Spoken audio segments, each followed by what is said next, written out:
Donald, congratulations. Thank you. And looking forward to having like we said, smooth transition. Do everything we can to make sure you're accommodated, what you need. And we're going to get a chance to talk about some of that today. So Good. welcome.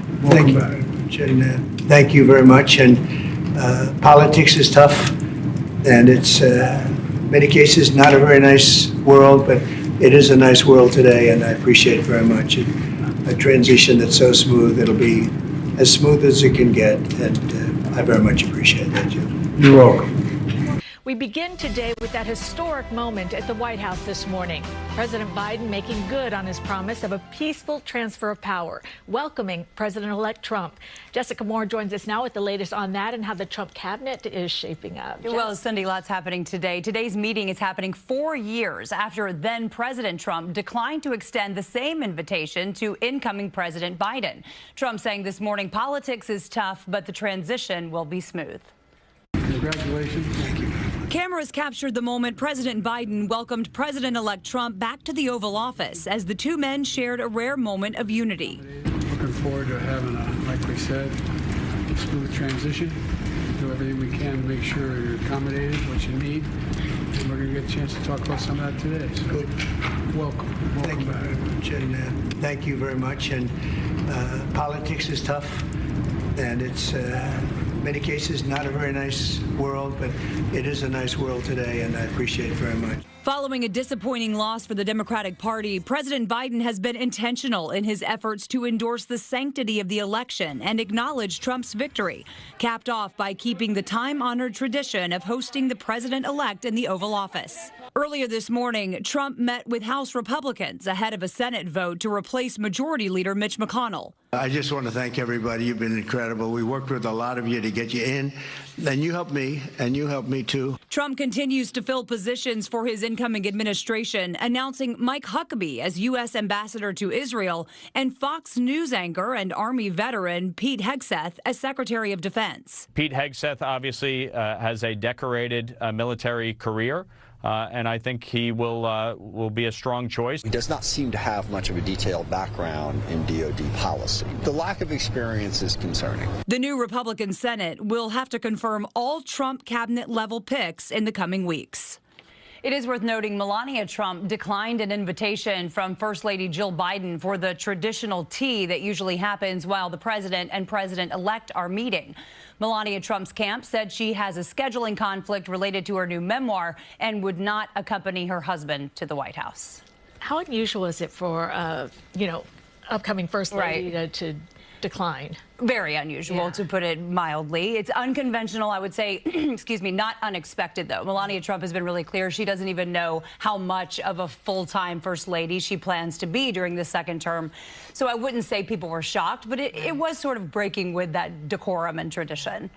Yes, that scene was cordial. The brief pleasantries were pleasant, I guess, polite, but I do think it is worth underscoring, the reason that this scene and this image is so striking is because these two men have no relationship to speak of. This is not President George W. Bush welcoming the Obamas to the White House. This is not Bill Clinton welcoming W. Bush to the White House. You look back on those images and the footage, and there is some real warmth there. There is no actual warmth, despite the fire, between those two men. We've talked about the many ways in which President Trump has talked in denigrating ways about President Biden. Biden, too, throughout the course of this campaign, referring to this person as a fascist, as a total threat to the country. And now, on top of that, he is having to say the words, welcome back, to a man who single-handedly actually could completely alter, and probably already has altered, his political legacy. The fact that he believed that he needed to seek a second term and then was forced out of the race, and then the vice president that he endorsed didn't end up winning. I mean, that is going to be sort of the lead sentence probably of anything that is ever written about President Biden. And here they are now just sitting a couple of feet away from each other, and he is having to say the words, welcome back.